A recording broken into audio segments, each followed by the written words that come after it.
सभी को राम राम, जय किसान। लाइव में सभी का स्वागत है और सभी जुड़े भी गए और इस लाइव को शेयर भी करें। और मैं बिना किसी देरी के सीधा जो महत्वपूर्ण बातें हैं, जो बातें आपके बीच में रखना जरूरी है, जो बातें सरकार, प्रशासन और आम जनता के बीच जाएं, उन महत्वपूर्ण बातों को लेकर के मैं आपके बीच में लाइव आया हूं।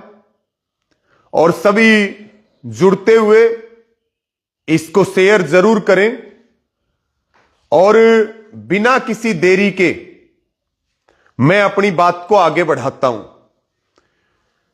मेरा सबसे पहले महत्वपूर्ण मुद्दा यही है कि लगभग 10 दिसंबर से जब पहली एफआईआर मेरी गाड़ी के खिलाफ हुई और उसके बाद आज लगभग जो है 7वां 8वां दिन है और पिछले 8 दिनों से यह पूरा घटनाक्रम चल रहा है। और मेरा यह भी मानना है और मेरा क्या सभी का यह मानना है कि क्या एक आम आदमी जब पुलिस में कोई कंप्लेंट देता है तो क्या उसके मामले में भी इतनी ही जल्दी एफआईआर होती है जितनी जल्दी 3 से 4 दिन में 2 एफआईआर मेरे खिलाफ दर्ज हुई और एक एफआईआर जो 12 दिसंबर को दर्ज हुई। ना तो इससे ज्यादा कोई मेरे ऊपर खराब आरोप हो सकते हैं जीवन में और ना कोई इससे बड़ी धाराएं हो सकती हैं। पक्का इलाज जिसको आप कह सकते हो, चरित्र की हत्या करके और लंबे समय तक जेल में इसलिए रखा जाए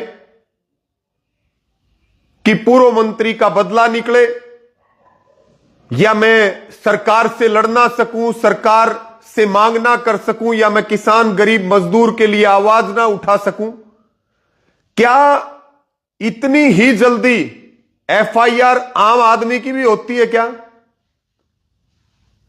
तो सबका यह सवाल है, क्या एफआईआर करने से पहले मिनिमम ग्राउंड की तसल्ली तो करनी चाहिए थी?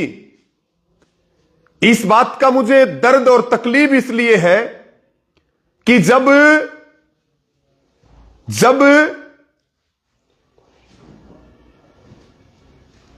पुलिस के ऊपर भी मुसीबत आई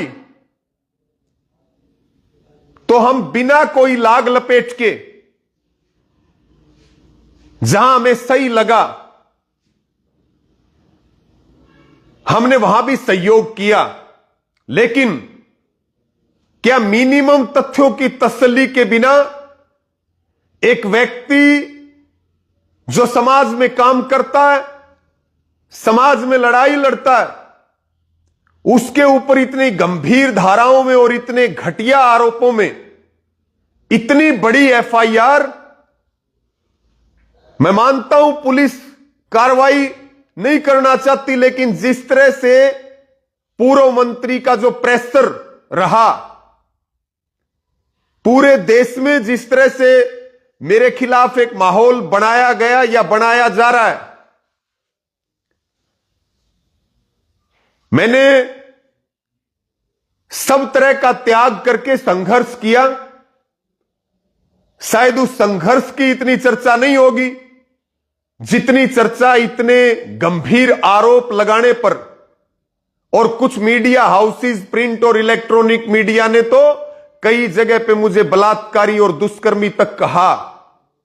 शायद मैं जीवन में इसकी कभी भरपाई कर पाऊं। और ये दुख और तकलीफ कितनी बड़ी है। सब कुछ त्यागने के बाद एक सम्मान बचता है, और उस सम्मान के पीछे जिस तरह से जो किया जा रहा है, और मैं पहले ही इस बात को कह चुका था कि मेरा दोष पाए तो मैं फांसी की सजा का हकदार हूं। कोर्ट और पुलिस की कार्रवाई बाद में होगी, समाज मुझे फांसी पर लटका दे। मैं अपनी बात को आगे बढ़ाऊं क्योंकि यह महत्वपूर्ण लाइव है, और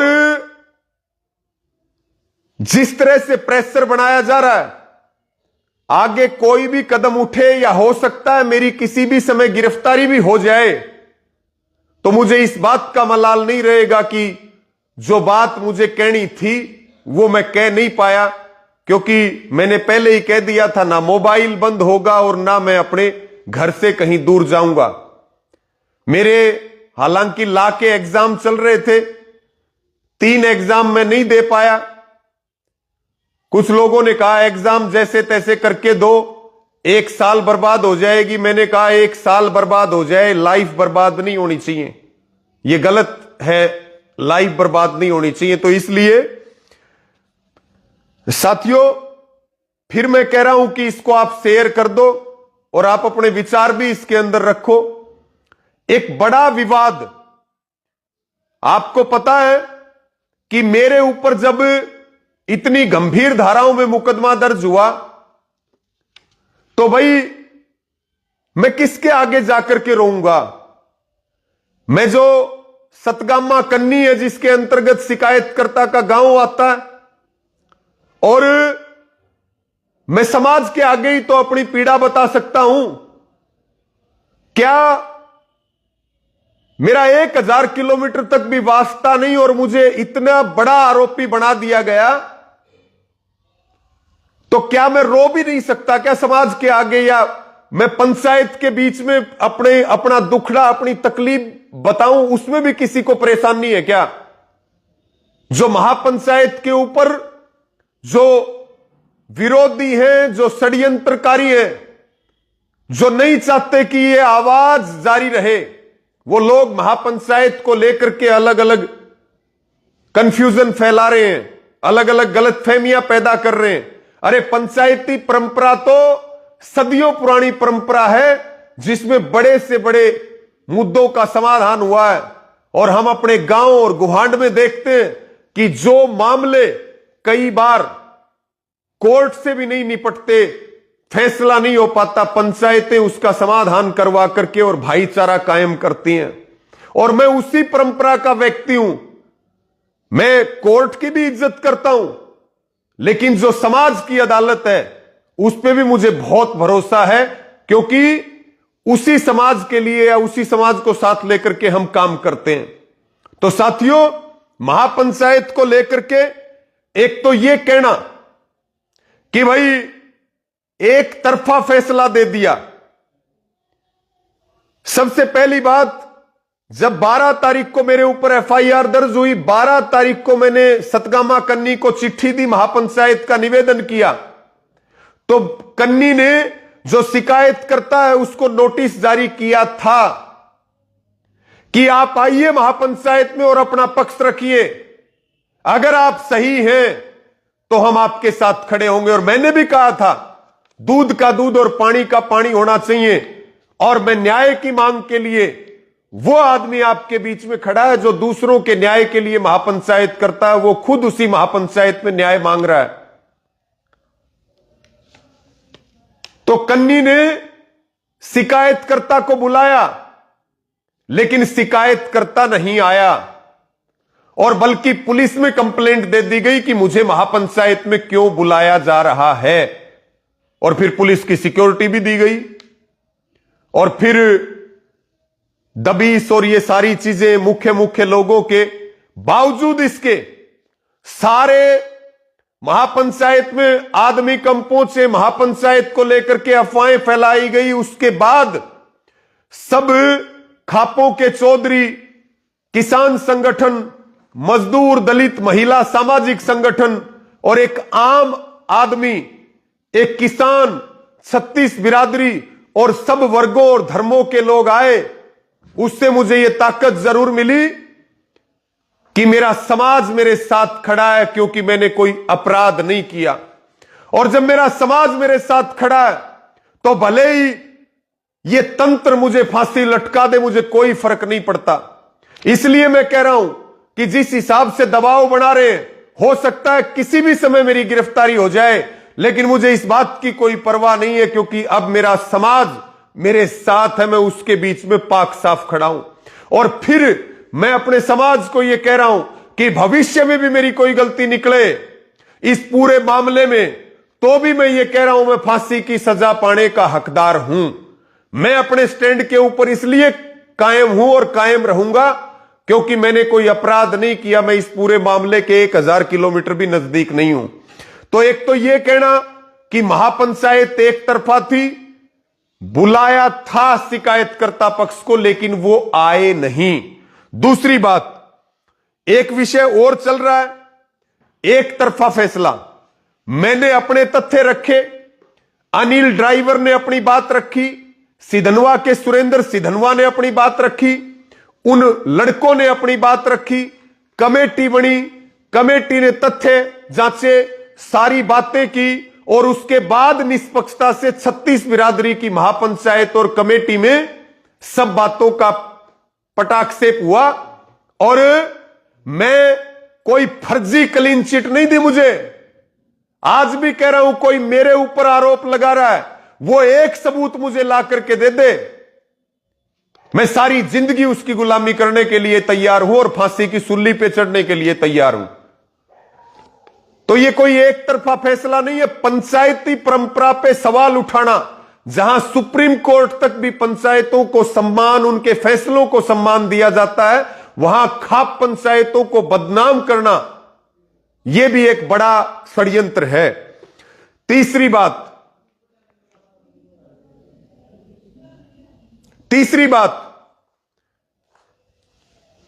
बदतमीजी।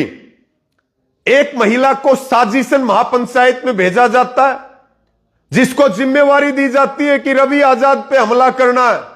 जब वो रवि आजाद पर हमला करने में कामयाब नहीं हो पाती है, तो बिना आव और ताव देखे ये जुई गांव की जो महिला है, ये एक निर्दोष सामाजिक व्यक्ति, राजनीतिक व्यक्ति के ऊपर जिस तरह से इसने हमला किया, कहां का लोकतंत्र है ये भाई? अगर वो हुक्का पी रहा था और उसकी कोई इंटेंशन नहीं, कोई आप टच भी होगे, तो क्या आप किसी को थप्पड़ और लातों से मारोगे? क्या आप पंचायत के अध्यक्ष का सम्मान नहीं करते? क्या आपने अपनी बात उनको बताई या किसी और साथी को बताई? आपने ना आव देखा और ना ताव देखा, लाते और आपने जो है थप्पड़ मारने शुरू कर दिए। क्या इसकी इजाजत कौन से संस्कार देते हैं? इसलिए हमने कहा यह महिला 2 दिन तक हरियावास गांव के पूर्व सरपंच के घर पे थी और इसको साजिशन पूर्व मंत्री ने भेजा महापंचायत खराब करने के लिए। इसीलिए कमेटी के फैसले के अनुसार जो भाई सुरेंद्र किलका है, उन्होंने दरखास्त थाने में दी। एफआईआर हुई नहीं हुई उसकी मुझे जानकारी नहीं है। तो ये 2-3 बातें कि भाई महापंचायत क्यों बुलाई। अरे भाई, जब मेरे खिलाफ इतना बड़ा षड्यंत्र हो गया तो मैं महापंचायत का निवेदन भी नहीं कर सकता क्या? मैं वहां अपनी तकलीफ भी नहीं बता सकता क्या? मैं तो नहीं छुपा कहीं पे। शिकायतकर्ता पक्ष को लिखित में बुलाया गया था, उनको आना चाहिए था, बल्कि उन्होंने कन्नी की ही पुलिस को कंप्लेंट दे दी।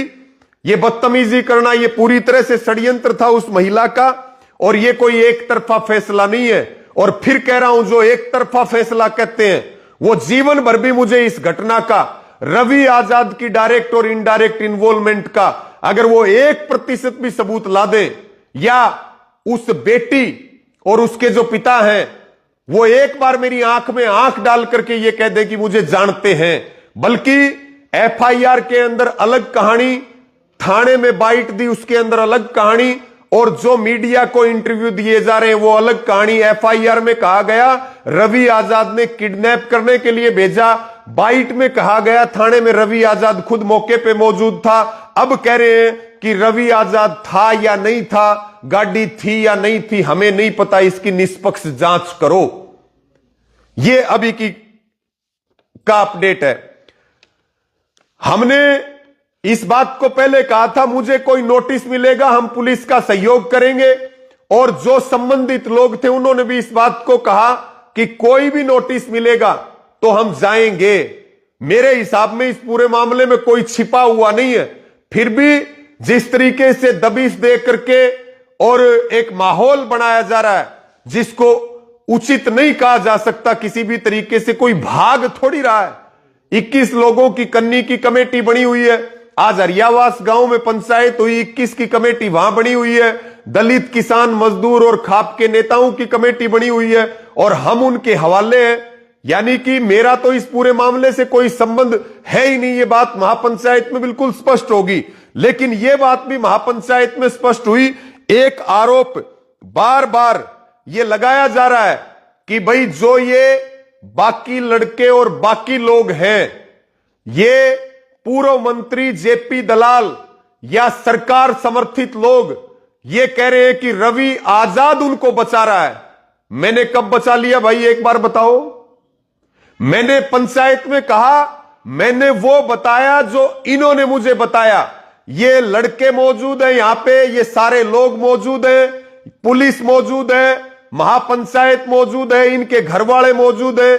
जो चीज की तसल्ली करनी इनसे करो। मैं तो केवल मेरा जिम्मेवार हूं और आज भी ये बात कह रहा हूं। और महापंचायत में बड़ी कमेटी ने फैसले में भी ये बात कही कि भाई दोषी बचना नहीं चाहिए, निर्दोष फंसना नहीं चाहिए, निष्पक्षता से जांच होनी चाहिए, किसी को बलि का बकरा भी नहीं बनाना चाहिए। और यह बात तो मैं भी कहता हूं कि भाई जब सीधा मेरे खिलाफ कुछ नहीं मिल रहा है तो यह षड्यंत्र भी ना किया जाए कि भाई किसी को ठोक पीट करके और फिर मेरे खिलाफ कोई नई एक साजिश खड़ी हो जाए। इस बात का जनता को और सबको पता होना जरूरी है। मैं सारे लोग, मैं मेरा जिम्मेवार, बाकी अपने जिम्मेवार, लेकिन जांच निष्पक्ष होनी चाहिए बिना किसी दबाव के। हम तो कह रहे हैं नार्को करवाओ, मेरा जेपी दलाल, उस बेटी के पिता और उस बेटी का सीबीआई को इंक्वायरी दो, हाई कोर्ट की जज की निगरानी में कार्रवाई दो, जांच करे सीबीआई। लेकिन यह भी मैं कहना चाहता हूं कि भाई अगर हकीकत में देखा जाए इस पूरे मामले में तो पीड़ित मैं और पीड़ित मेरा परिवार। लेकिन फिर मैं ये कह रहा हूं कि अब ये लड़ाई सिर्फ मेरी नहीं है कि रवि आजाद को निर्दोष साबित करना है। अब ये लड़ाई हर उस इंसान की है जो ये मानता है कि दोषी को सजा मिलनी चाहिए। अगर मेरे ऊपर झूठी एफआईआर हुई है, झूठे ब्लेम लगाए गए हैं, तो जिन लोगों ने लगाए हैं क्या उनको सजा नहीं मिलनी चाहिए? जिस तरह से मेरे चरित्र को पूरे देश में उछाला गया है, ये इस बात के ऊपर भी जो है गहनता से विचार होना चाहिए कि मेरे को निर्दोष साबित करने का मामला नहीं, जिन लोगों ने झूठे आरोप लगाए हैं उन पे क्या कार्रवाई होगी। जिन्होंने रवि आजाद को बदनाम किया है, चाहे वो दबाव में किया, लालच में किया, जो किया वो तो वो जाने, भगवान जाने, करवाने वाले जाने। लेकिन दूध का दूध, पानी का पानी होना चाहिए और एक ऐसी नजीर पेश होनी चाहिए ताकि भविष्य में कोई इस प्रकार के मुकदमे करवाने से पहले या करने से पहले 1000 बार सोचे। कानून न्याय देने के लिए होते हैं, कानून दुरुपयोग करने के लिए नहीं होते। दुरुपयोग करने से कानून की ताकत घटती है, कानून का से लोगों का विश्वास उठता है। यह भी आपको विचार करना चाहिए। दोषी रवि आजाद कोई या शिकायतकर्ता कोई भी दोषी है, जांच इतनी निष्पक्षता से हो कि झूठी अगर उन्होंने कंप्लेंट करी है, मैं तो कह ही रहा हूं झूठी है, और जांच निष्पक्षता से हो जाए तो उस झूठी कंप्लेंट पे भी उन लोगों के खिलाफ कार्रवाई हो, नजीर पेश हो, ताकि भविष्य में किसी व्यक्ति के ऊपर किसी राजनीतिक षड्यंत्र के तहत ऐसे आरोप ना लगाए जा सके। और मैं फिर कह रहा हूं ये बात, मैं टूट तो सकता हूं, मैं मर तो सकता हूं, लेकिन डंके की चोट पे कह रहा हूं यह आवाज दबेगी नहीं। मैं झुकूंगा नहीं किसी भी कीमत पे, ना कोई मुकदमे के डर से, ना किसी और चीज से, ना मैं चुप बैठूंगा और ना मैं झुकूंगा। मौत के बाद कुछ नहीं है। मैं तो फिर इस बात को कह रहा हूं, आज जिस तरह के हालात चल रहे हैं, जिस तरह के 11 साल में मेरे साथ जो बर्ताव चल रहा है, आज मैं इस बात को फिर कह रहा हूं कि किसी भी जगह और किसी भी समय मेरे साथ कोई अप्रिय घटना घटती है या मेरी हत्या होती है, क्योंकि वो अंतिम कोशिश है, तो उसके लिए भी पूर्व मंत्री जेपी दलाल ही जिम्मेवार होगा। और सरकार और प्रशासन और मुख्यमंत्री भी इस बात का संज्ञान ले, क्या ऐसा व्यक्ति आपकी बीजेपी पार्टी और सरकार में होना चाहिए। फिर मैं अंत में एक बात कह रहा हूं, षड्यंत्र बहुत बड़ा है, सब इसके ऊपर निगाह रखें, लेकिन मैं जांच से या निष्पक्ष जांच, वही महापंचायत की कमेटी, हर आदमी, हर नेता, और मैं भी खुद ये बात कहता हूं, जांच निष्पक्ष होनी चाहिए, दोषी बचना नहीं चाहिए, चाहे XYZ कोई भी हो, मैं ही क्यों ना हो, लेकिन निर्दोष भी नहीं फंसना चाहिए।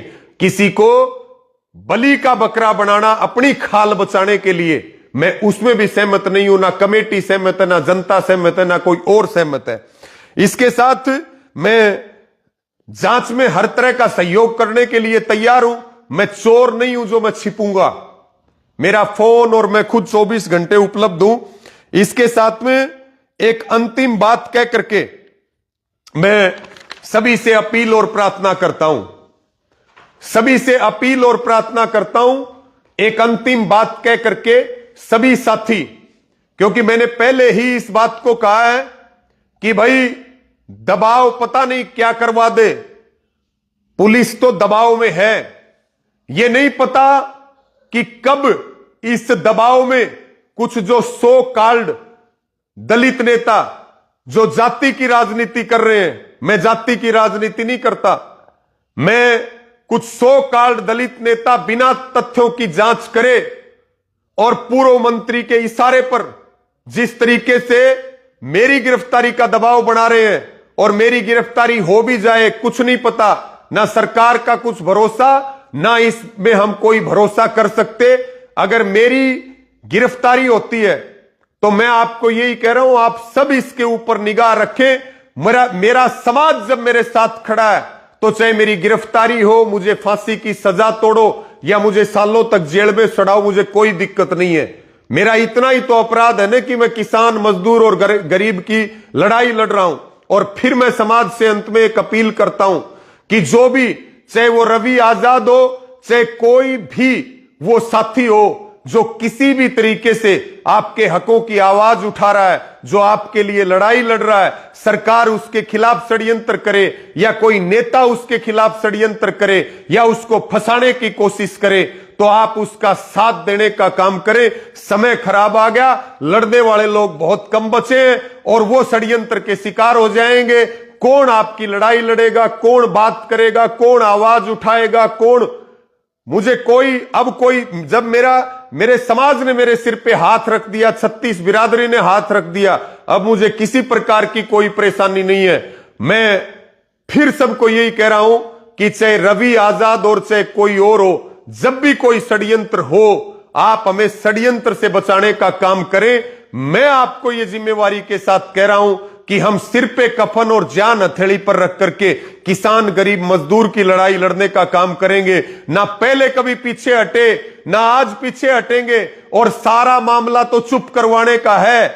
लोभ, प्रलोभन, हमें कुछ नहीं चाहिए, लेकिन हम घुटने किसी भी कीमत पर नहीं टेकेंगे। और फिर सभी से यही अपील है, जब भी लड़ने वालों के खिलाफ षड्यंत्र हो, आप मजबूती के साथ दो।